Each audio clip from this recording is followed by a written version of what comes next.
Hello friends, welcome to my YouTube channel घटनाचक्र पूर्वालोकन भारतीय इतिहास की वीडियो सीरीज़ में।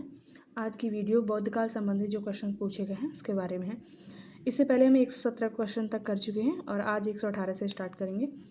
तो इसमें क्वेश्चन है कि बौद्ध धर्म और जैन धर्म दोनों में समान रूप से विद्यमान है। यानी देखो, वैसे तो जब हम जैन धर्म पढ़ लेंगे तब जाके इस क्वेश्चन को कर पाएंगे, लेकिन अभी इसमें पहले ही आ गया तो एक बार पढ़ लेते हैं और समझ लेते हैं। तप और भोग की अति का परिहार। वेद प्रामाण्य के प्रति अनास्था। वेद प्रामाण्य के प्रति अनास्था का मतलब है कि दोनों ही धर्म ये मानते थे कि वेद जो है प्रामाण्य नहीं है। प्रामाण्य का मतलब ये हो गया कि वेद प्रामाण्य नहीं है का मतलब ये है कि वेदों में भी कुछ त्रुटि हो सकती है ना। इन दोनों धर्मों के आगमन से पहले क्या मान्यता थी कि वेद जो हैं अपौरुषेय हैं, यानी वो ईश्वर द्वारा रचित हैं, मनुष्य द्वारा रचित नहीं है, इसलिए उनमें कोई गलती नहीं हो सकती है ना। पहले ये मान्यता थी। तो अब इसमें ये कह रहा है कि ये दोनों ही धर्म जो हैं वेद प्रामाण्य के प्रति अनास्था रखते थे। ठीक है। अब है कि कर्म कांडों की फलवत्ता का निषेध। तो हमने देखा कि कर्म कांड जो है ऋग्वेद के बाद में धीरे धीरे और ज़्यादा बढ़ने लगते हैं। यहाँ तक कि पशु बलि जो है उसको प्रमुख मतलब महत्व दिया जाने लगता है, यज्ञ वगैरह जो होते हैं। ठीक है। तो अब ये लोग जो जैन धर्म बौद्ध धर्म है, ये दोनों ही कर्म कांडों से कुछ होता है, मतलब वास्तव में कुछ होता है, इस बारे में इनकी अनास्था थी, यानी ये लोग इस चीज़ में विश्वास नहीं करते थे। तीसरा स्टेटमेंट ये है। ठीक है। प्राणियों की हिंसा का निषेध। तो ये लोग जो है प्राणियों की हिंसा का ये जो है विरोध करते थे।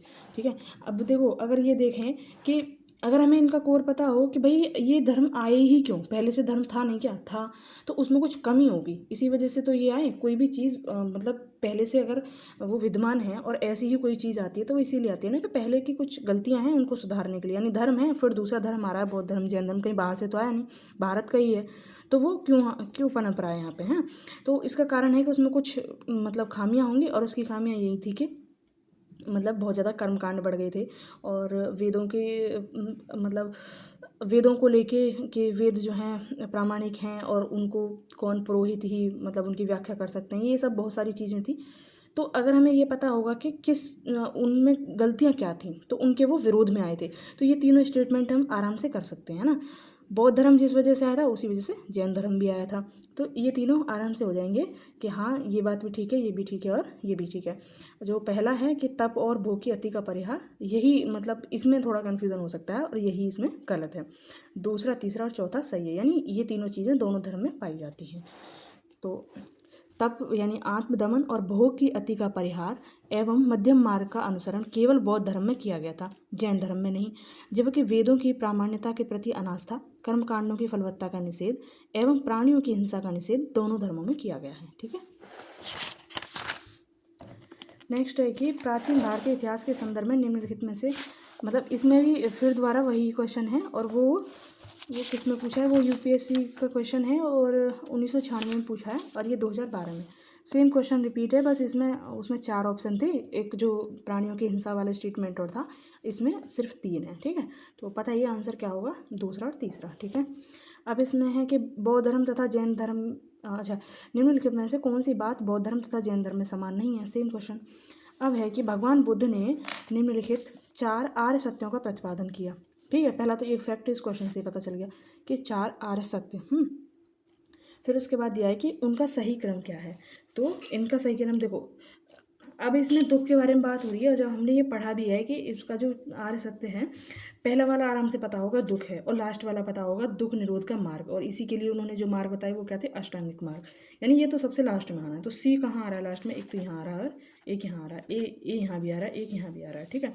अब ये डी पहले आएगा या बी पहले आएगा ये देखना है। ठीक है। तो इसमें जो आंसर होगा वो ए होगा, तो डी पहले आएगा। देखो, दुख है, यानी दुख है का मतलब इस बात से इनकार नहीं किया जा सकता कि संसार में दुख नहीं है। ठीक है। ये बुद्ध भी मान रहे हैं कि दुख है, संसार में सर्वत्र दुख है, जीवन दुखों एवं कष्टों से पूर्ण है। दुख समुदाय। ठीक है। दुख समुदाय का मतलब है कि प्रत्येक वस्तु का कोई ना कोई कारण अवश्य होता है, अतः दुख का भी कारण है, यानी दुख का कारण ये आ गया दूसरा। ठीक है। ए और डी, दुख है और फिर दुख का कारण है।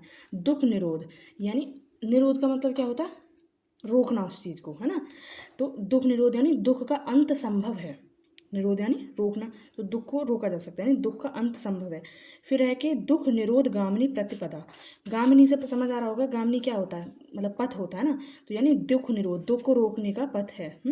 तो यानी दुख को रोकने के मार्ग भी हैं, तो सी लास्ट में हो गया। तो दुख के मूल अविद्या के विनाश का उपाय अष्टांगिक मार्ग है ना। तो 8 मार्ग उन्होंने बताए थे, तो वो क्या क्या थे, सम्यक दृष्टि, सम्यक संकल्प, सम्यक वाक, इस तरीके से हमने 8 याद करे थे। अब है कि बौद्ध तथा जैन दोनों ही धर्म विश्वास करते हैं कि कर्म तथा पुनर्जन्म के सिद्धांत सही हैं। देखो मृत्यु, पहले एक बार पढ़ लेते हैं। मृत्यु के पश्चात ही मोक्ष संभव है। स्त्री तथा पुरुष दोनों ही मोक्ष प्राप्त कर सकते हैं। स्त्री तथा पुरुष दोनों ही मोक्ष प्राप्त कर सकते हैं।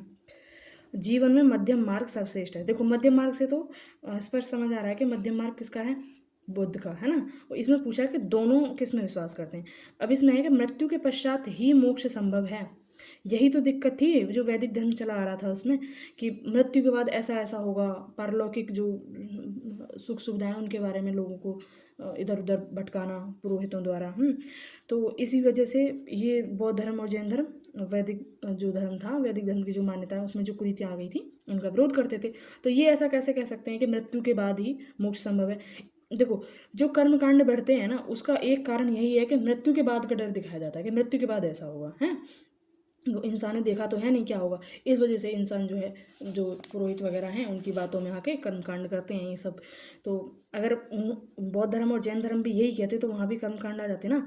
तो ये क्वेश्चन दोनों में ही नहीं है। ऐसा नहीं है कि बौद्ध मानते थे या फिर जैन मानते थे, दोनों ही नहीं मानते। दोनों ही मानते थे कि जीवन में रहते ही मतलब निर्वाण प्राप्ति यानी मोक्ष प्राप्ति की जा सकती है, ठीक है, मतलब ज्ञान प्राप्त हो सकता है, उसी को बोलेंगे मोक्ष प्राप्ति। तो कर्म तथा पुनर्जन्म के सिद्धांत सही है। तो दोनों बौद्ध तथा जैन दोनों ही धर्म विश्वास करते थे कि कर्म तथा पुनर्जन्म के सिद्धांत सही हैं। तो कर्म में दोनों का ही विश्वास था। देखो कर्म में दोनों का विश्वास होगा क्यों नहीं होगा, ये तो आराम से हम कर सकते हैं। तो जब और मतलब बाकी देखेंगे तो ये स्त्री तथा पुरुष दोनों ही मोक्ष प्राप्त कर सकते हैं। स्त्री के बारे में जैन धर्म में कोई ऐसी स्पष्ट व्याख्या नहीं है। बौद्ध धर्म में हम देखते हैं कि स्त्रियों का प्रवेश होने लगता है। तो ये वाला बचता है, कर्म तथा पुनर्जन्म के सिद्धांत सही है। हालांकि आत्मा के बारे में बौद्ध धर्म मतलब मानते नहीं है कि आत्मा जैसी कोई चीज़ है, ठीक है। जैन धर्म तो मानते हैं। अब है कि बौद्ध दर्शन के अनुसार विचार कीजिए, पुनर्जन्म नहीं होता है क्योंकि आत्मा की सत्ता नहीं है। अब देखो बौद्ध दर्शन के अनुसार, अभी मैंने बताया ना, इसमें बौद्ध धर्म आत्मा को नहीं मानता लेकिन पुनर्जन्म को मानते हैं और कर्म को भी मानते हैं। तो इसमें पहला तो सही है और आर गलत है। अब इसमें यहाँ पे इसकी व्याख्या दे रखी है, इसको पढ़ लेते हैं कि प्रतीत्य समुत्पाद ही बुद्ध के उपदेशों का सार है। ब्राह्मण ग्रंथों द्वारा प्रतिपादित वेदों की अपौरुषेयता एवं आत्मा की अमरता के सिद्धांत को उन्होंने स्वीकार नहीं किया, है ना। अमरता जैसी चीज़ के बारे में ही, मतलब अमरता जैसी कोई ये विचारधारा है, उसी के विरोध में बुद्ध का क्या था, क्षणिकवाद या क्षणवाद जिसे बोलते हैं ना, कि कोई भी चीज़ जो है अमर नहीं है, चाहे आत्मा हो चाहे कोई वैसी भौतिक वस्तु कुछ भी हो, हर चीज़ का अस्तित्व सिर्फ क्षण भर के लिए है ना। तो ये अमरता जैसी सिद्धांत को मानेंगे नहीं। अगर हमें इनका क्षणवाद याद आए तो उससे हम, जो अभी हमने 122वां क्वेश्चन पढ़ा ना, ये आत्मा वाला कहाँ था, अच्छा सॉरी इसमें नहीं था, ये आत्मा वाला, हाँ यहाँ पे ना, ये आत्मा की सत्ता नहीं है। तो हमें जब क्षणवाद अगर क्लिक कर जाएगा दिमाग में कि वो क्षणवाद में विश्वास कर रहे हैं, किसी भी चीज़ का अस्तित्व सिर्फ वो क्षण भर के लिए मान रहे हैं, तो आत्मा की सत्ता कैसे मान लेंगे। आत्मा की सत्ता का मानने का मतलब यह है कि आत्मा अजर अमर है, और वो इस चीज़ का विरोध कर रहे हैं, तो ये वाला तो गलत हो ही जाएगा। और पुनर्जन्म वाला जब हम 122 क्वेश्चन अगर हमने किया होगा 1996 का, तो हम ये 2006 वाला भी आराम से कर लेंगे। अब है कि बौद्ध धर्म के विषय में कौन सा कथन सही है। उसने वर्ण एवं जाति को अस्वीकार नहीं किया। पहले पढ़ते हैं एक बार सारे, ठीक है। उसने वर्ण एवं जाति को अस्वीकार नहीं किया। उसने ब्राह्मण वर्ग की सर्वोच्च सामाजिक कोटि को चुनौती दी, ठीक है। उसने कुछ एक शिल्प को निम्न माना। उन्होंने कुछ एक शिल्प को निम्न, इसमें पूछा है सही है। देखो कुछ शिल्पों, उन्होंने, ऐसा लग सकता है कि वो वही किसी शिल्प को क्यों निम्न मानेंगे, लेकिन ये सही है कि उन्होंने कुछ शिल्प को निम्न माना था। ये चीज़ मतलब ध्यान रखना, ठीक है। और ये वाला भी आराम से कर सकते हैं कि ब्राह्मण वर्ग की सर्वोच्च सामाजिक कोटि को उन्होंने चुनौती दी, यानी ब्राह्मण वर्ग सर्वोच्च है, वो ऐसा नहीं मानते, ठीक है। अब है कि अब इसमें है कि उसने वर्ण एवं जाति को अस्वीकार नहीं किया। यानी बौद्ध धर्म है ना, बौद्ध धर्म भी वर्ण व्यवस्था को मानता था, ठीक है, तो इसको अस्वीकार उन्होंने नहीं किया, ठीक है। यानी वो बौद्ध धर्म में भी वर्ण व्यवस्था के बारे में विश्वास है कि हाँ वर्ण व्यवस्था होनी चाहिए या फिर ये सही है, जो भी है। कहने का मतलब यह है कि वर्ण व्यवस्था को उन्होंने स्वीकार नहीं किया था। तो इसमें मतलब तीनों ही सही होंगे, यानी सी ऑप्शन सही होगा, ठीक है। ये देखने में ना क्वेश्चन थोड़ा सा, अगर इसे देखेंगे तो ऐसा लग सकता है कि पहला वाला जो है ये गलत होगा, उन्होंने अस्वीकार किया होगा, लेकिन उन्होंने अस्वीकार नहीं किया था। हमें अच्छे से ध्यान रखना है, ये पहले वाला और तीसरे वाला दोनों कंफ्यूज करने वाले स्टेटमेंट हैं। बौद्ध धर्म के विस्तार के कारणों में सम्मिलित थे, यानी बौद्ध धर्म का विस्तार क्यों हुआ। अब सब आराम से सोच सकते हैं, अगर हमने वैदिक काल ढंग से पढ़ा है और उसमें जो कुरीतियाँ आ गई थी वो पढ़ी हैं, उसके विरोध में बौद्ध धर्म आता है, यानी जो उसमें चीज़ें थी उसका अपोजिट बौद्ध धर्म में होगा, इसीलिए उसका विस्तार हुआ। धर्म की सादगी, दलितों के लिए विशेष अपील, धर्म की मिशनरी भावना का मतलब होता है इसका प्रचार प्रसार करना, ठीक है। स्थानीय भाषा का प्रयोग, दार्शनिकों द्वारा वैदिक भावना की सुदृढ़ता। ऐसा थोड़ी है, मतलब वैदिक भावना की सुदृढ़ता क्यों करेंगे वो, है ना। वैदिक भावना के तो वो विरोध में ही थे। तो आंसर 1 2 3 4 यानी ऑप्शन होगा हमारा सी। आरंभिक मध्ययुगीन समय में बौद्ध धर्म का पतन किन कारणों से हुआ। अब देखो इन चीज़ों की वजह से तो इसका विस्तार हुआ, है ना। अब जब ये चीज़ें खोने लगेंगी, यानी इसके अपोजिट होने लगेगा, तो इसका पतन होने लगेगा, है ना। और भी दूसरे कारण हो सकते हैं, लेकिन मैं मतलब अपने जो कारण होंगे, इसके निजी कारण जो होंगे वो इसके विरोध होना, और दूसरा ये हो सकता है कि कोई और ऑप्शन बढ़िया मिल जाए, ठीक। तो पहला है कि उस समय तक बुद्ध विष्णु के अवतार समझे जाने लगे और वैष्णव धर्म का हिस्सा बन गए।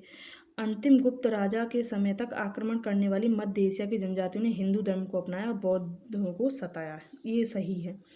पुष्यमित्र शुंग के बारे में ऐसा कहा जाता है कि वो मतलब कट्टर ब्राह्मणवादी था। और क्या होता है, बौद्ध धर्म का विरोधी था। हालांकि ऐसे भी साक्ष्य मिलते हैं कि उन्होंने बौद्ध स्तूप वगैरह के पुनर्निर्माण के लिए सहयोग भी दिया था, ठीक है। तो मतलब ये दूसरा वाला इसमें पूछा है कि पतन किस या किन कारणों से शुरू हुआ।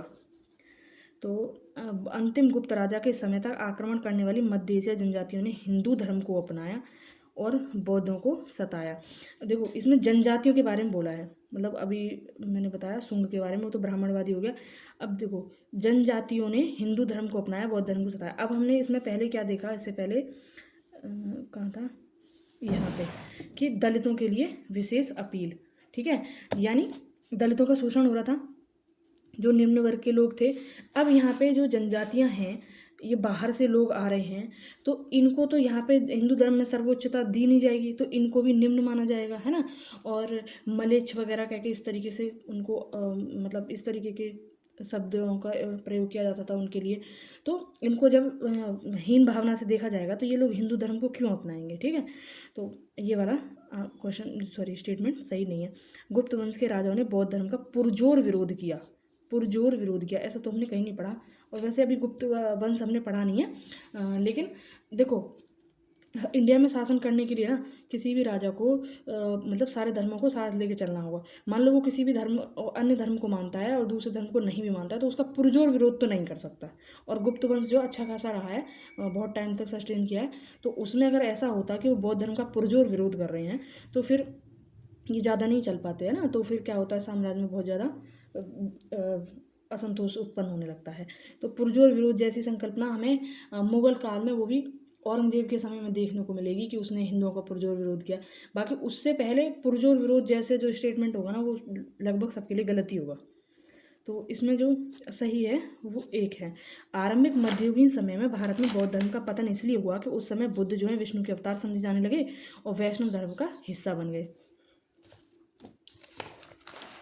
वैष्णव धर्म का हिस्सा बन गए ना, तो इससे क्या होता है, जो वैष्णव धर्म था ना, इसने भक्ति जो थी, भक्ति के मार्ग को बताया कि इससे भगवान की प्राप्ति की जा सकती है। जो वैष्णव पंथ जो आता है उससे क्या होता है, इन्होंने भक्ति को, उससे पहले क्या था कि तंत्र मंत्र यज्ञ इन सब से ही मोक्ष प्राप्ति होगी, यानी इससे ही तुम भगवान की प्राप्ति कर सकते हो। लेकिन जब ये वैष्णव धर्म आता है तो इसमें क्या था, इसमें भगवान से मिलने के लिए क्या बताया गया, भक्ति मार्ग, और भक्ति हर कोई कर सकता था। यानी हिंदू धर्म को अब क्या कर दिया गया, सहज बना दिया गया, सबके लिए सुलभ बना दिया गया। तो ये कारण रहा बौद्ध धर्म के पतन का। मतलब सिर्फ ये कारण नहीं था, कारण बहुत सारे थे, लेकिन इनमें इन तीनों स्टेटमेंट में जो कारण है वो पहला वाला है। ठीक है, तो वैष्णव धर्म का मतलब समझ में आ गया ना, वैष्णव धर्म से बौद्ध धर्म का पतन कैसे निश्चित हुआ, तो वो भक्ति वाला कॉन्सेप्ट जो भी बताया। अब है कि भारत के धार्मिक इतिहास के संदर्भ में निम्नलिखित कथनों पर विचार कीजिए। सौतांत्रिक और समितीय जैन मत के संप्रदाय थे, ये हमने बहुत अच्छे से पढ़ा था, ये बौद्ध धर्म के थे, उसमें पहले दे रखा था। और ये उसमें था जो पहले वाले थे ना, क्या बोलते हैं, स्थविरवादी, थेरावादी, उसमें की है ये, है ना, सौतांत्रिक जो है। सर्वास्तिवादियों की मान्यता थी कि दिग्विजय के अवयव पूर्णतः क्षणिक नहीं हैं, अपितु अव्यक्त रूप से सदैव विद्यमान रहते हैं। तो ये सही है, सर्वास्तिवादी ये इधर आते हैं महायान वाले उसमें कैटेगरी में। ठीक है, तो पहला वाला गलत है, दूसरा सही है। सौतांत्रिक और समिति जैन मत के संप्रदाय नहीं है, अपितु बौद्ध मत के संप्रदाय हैं। और बौद्ध मत में भी किसके हैं, स्थविरवादी, थेरवादी। ठीक है, जब हम समरी पढ़ रहे थे तो हमने पढ़ा था। सर्वास्तिवाद में 3 शब्द हैं, सर्व, अस्थि और वाद। सर्व अर्थात सभी तत्व, अस्थि यानी अर्थात है। इस प्रकार तृतीय बौद्ध संगीत में जिन भिक्षुओं ने सभी तत्वों का अस्तित्व सभी काल में स्वीकार किया, वे संगीति छोड़कर कश्मीर चले गए और सर्वास्तिवादी कहलाए। कनिष्क के काल में चौथी बौद्ध संगीति कश्मीर में सर्वास्तिवादियों द्वारा ही आयोजित थी। अब इनका प्रभाव लगभग पूरे देश में फैल गया। कुछ नहीं, बस इसमें यही चीज़ याद रखनी है कि सौतांत्रिक और समिति जो हैं बौद्ध परंपरा से संबंधित हैं, और जो सर्वास्तिवादी जो हैं इनकी सर्व अस्ति है ना। तो इससे मतलब इसका संधि विच्छेद करके ऐसे देख लेना, इसका अर्थ क्या निकलेगा कि सर्व अर्थात सभी तत्व, अस्ति यानी अर्थात हैं। ठीक है, तो इतनी लंबी व्याख्या, इसका मतलब क्या है, कहाँ चलेगी, कोई मतलब नहीं है इसको याद करने का। बस इसका ये याद रखना है कि जो सर्वास्तिवादी है ना, इनकी विचारधारा कैसी है, महायान जैसी है, उससे कनेक्ट कर लोगे। और ये स्वतांत्रिक और समिति जो है ये स्थविरवादी यानी हीनयान जैसे हैं ये। अब है कि निम्नांकित कथनों पर विचार करें एवं चैत्य तथा विहार में क्या अंतर है ये बताएं। चैत्य पूजा वाला और विहार जहाँ पे रुकते हैं वो वाला, है ना। तो विहार पूजा स्थल होता है, जबकि चैत्य बौद्ध भिक्षुओं का निवास। तो ये अपोजिट दे दिया, चैत्य पूजा स्थल होता है जबकि विहार निवास। तो ये सही है। ठीक है,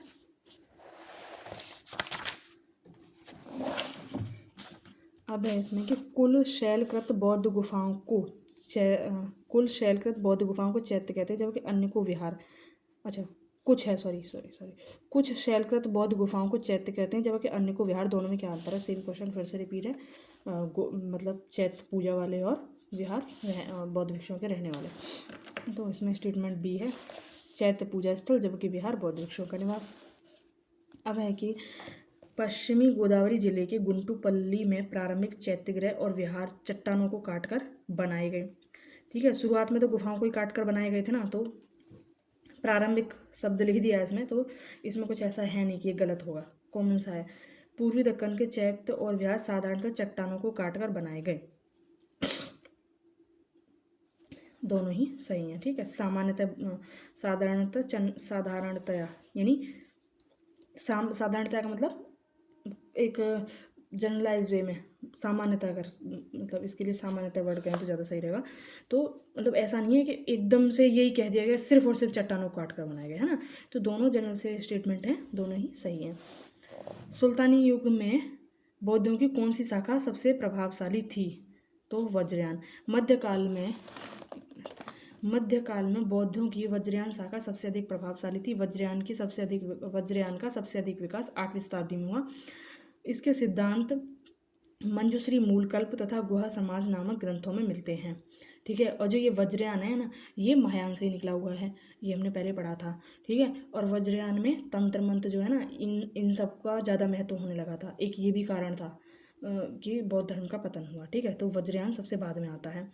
और वज्रयान में 2-3 चीज़ें याद रखनी है, एक तो तंत्र मंत्र वाली बात, और दूसरी महायान का ही एक ये संप्रदाय था, और तीसरी मतलब जो इनका देव, जैसे इनका जो ईष्ट कह लो, देवता कह लो, वो तारा नाम की एक महिला थी। और ये पहली बार हमें ऐसा देखने को मिलता है कि किसी बौद्ध संप्रदाय का जो प्रमुख देव या देवता क्या है, महिला, है ना। तो ताराबढ़ याद रखना है, तंत्र मंत्र याद रखना है, महायान, और ये बाद में होता है, ठीक है। और इस सिद्धांत के जो मतलब इस सिद्धांत के बारे में किन किन ग्रंथों में हमें लिखा हुआ दिखता है, तो मंजूश्री मूलकल्प और गुहा समाज, ठीक है, इनमें मिलता है। ओके, अब है जैन धर्म। मिलते हैं नेक्स्ट वीडियो में। आज बस इतना ही। Thank you so much.